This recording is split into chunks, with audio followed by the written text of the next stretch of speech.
দিন ষড়যন্ত্র করছে নিজের দেশে, এখন শুরু করছে আমাদের দেশ নিয়ে। শুরু করে নাই? বাবরি মসজিদ ভাঙছে নিজের দেশে, গরু খাওয়ার অপরাধে মারছে তাদের দেশে। এখন সব প্রস্তুতি নিছিল যে কার পরে কি করবে, কি ঘটনা ঘটবে, তারপরে কি বলবে। ঘটনা ঘটে নাই, তারপরেও বলে। বুঝেন নাই? ভাবছিল একজন মুসলমান যদি মারা যায় পুরো বাংলাদেশে কি পরিমাণ ঝামেলা হবে, তখন কি বলবে এই কথাটা আগেই রেডি করেছিল। তখন আমরা বলবো তাহলে জাতিসংঘ থেকে শান্তি মিশন পাঠানো হোক, এটা আগে রেডি করে রাখছিল। একজন লোক মারা গেছে, আর তো কিছু ঘটে নাই, কিন্তু কথা যেটা রেডি করে রাখছে এটা আবার বলে দিছে আজকে। পুরা দেশ ঠান্ডা, হঠাৎ বলে শান্তি রক্ষী পাঠানো হোক। কি রে ভাই, শান্তি, বাংলাদেশ তো ঠান্ডা, শান্তি রক্ষী পাঠানো হোক কি জন্য? ওই যে আগে মুখস্থ করে রাখছে যে একজন হিন্দু একজন মুসলমান মারা গেলে, হিন্দুরা যদি একজন মুসলমান মারে, বাংলাদেশিরা সারা দেশে অনেক নৈরাজ্য করবে। করার পর তখন আমরা বলবো জাতিসংঘের থেকে লোক পাঠানো হোক, এটা আগে থেকেই রেডি করে রাখছিল। কিন্তু কাজ তো হয় নাই, কিন্তু ভুলে কথা ওইটা বলে ফেলছে। এতেই বুঝে যায় এই মুসলমান আইনজীবীকে হত্যা করার এটা ভারতের পরিকল্পনা, তাদের ষড়যন্ত্র। আমাদেরকে এখন আর আগের মতন ঘুমায় থাকলে হবে না।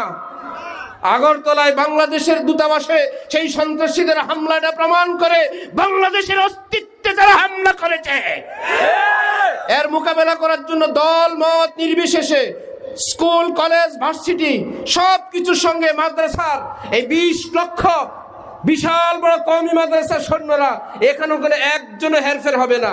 স্কুল কলেজে যারা আছে দেশপ্রেমিক তারা তো আছে, সেখানেও কিছু দালাল পাওয়া যায়, পাওয়া যায় না? কিন্তু এটা মনে রাখবেন, কওমি মাদ্রাসার 20 লক্ষ সৈন্য, এরা যেমন ইসলামের সৈন্য, এরা বাংলাদেশ রক্ষা করারও সৈন্য। এই সৈন্যবাহিনীর মধ্যে কোনো মির্জাপর বাস করে না। এরা যেমন ইসলামের সৈন্য, এরা বাংলাদেশ রক্ষা করার জন্য সৈন্য। বাংলাদেশের এই রিজার্ভ ফোর্স যেদিন শহীদ তিতুমীরের বাস হাতে নিবে, সেই দিন ভারত টের পাবে বাংলাদেশের এই কওমি মাদ্রাসা এবং তাদের আহ্বানে এই দেশের তৌহিদি জনতা যুদ্ধ কাকে বলে।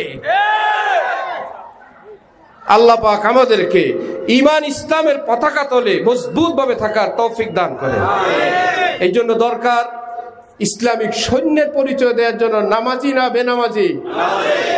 নামাজি হইলে তো আপনার ঈমানের চেতনা আসবে, সহি শুদ্ধ তেলাওয়াত করলেই তো চেতনা আসবে, হালাল খেলেই তো চেতনা আসবে। মোহাম্মদ বিন কাসেম যখন সিন্ধু বিজয়ের জন্য রওনা হন, এই খবিসরা তখন ষড়যন্ত্র করছিল কি করা যায়। একই ষড়যন্ত্র যে মোহাম্মদ বিন কাসেম আসবে 712 সালে, যে চতুর্দিক থেকে দুই ধারে রাস্তার সুন্দরী নারীদেরকে সাজগুজ করে রেখে দাও। আর কি করো, মুসলিম সৈন্যরা অনেক দূর থেকে আসবে, ক্ষুধার্ত সৈন্যদের সামনে খাবার রেখে দাও। কি লাভ? তারা জানে সৈন্যরা যদি অন্যের খাবার চুরি করে খায়, খোদার রহমত থাকে না। আর মুসলমানের উপর যদি আল্লাহর রহমত না থাকে, মুসলমানরা বিজয়ী হইতে পারে না। মুসলমান যদি ভিন নারীর হারাম প্রেমে পড়ে, তাদের উপর আল্লাহর রহমত থাকে না। সুতরাং তারা ঠিক করলো মোহাম্মদ বিন কাসেম যেই পথে আসবে, সেই পথের ধারে অশ্লীল নারীদেরকে সাজুগুজু করে প্রস্তুত, অনেক আকর্ষণীয় খাবার সাজুগুজু করে রেডি। মোহাম্মদ বিন কাসেম রহমতুল্লাহ আলাইহি জানতে পারলেন আমাদের সামনে এইরকম অগ্নি পরীক্ষা। তিনি তার মুজাহিদ বাহিনীদেরকে সমবেত করলেন, একত্রিত করলেন, ভাষণ দিলেন, আমরা আল্লাহর সন্তুষ্টির জন্য আজকের এই অভিযান, আমাদের সামনে এইরকম অগ্নি পরীক্ষা। আমি আমার মুজাহিদিনদেরকে বলছি, আমার কোনো সৈন্য যদি ভিন নারীর দিকে চোখ উঠে তাকায়, চোখ তুলে তাকায়, আমি তার চোখ উপড়ে ফেলবো। কেউ যদি কোনো অন্যের মালে হারাম ভাবে হাত দেয়, আমি তার হাতের কবজি কেটে ফেলবো। খবরদার, আমরা আল্লাহকে ডাকতে ডাকতে, জিকির করতে করতে আমরা সামনে অগ্রসর হব। সেই সৈন্যের পরিচয় দেওয়া লাগবে না? আগে তো সেই সৈন্য হওয়া লাগবে, তারপরে না বিজয়।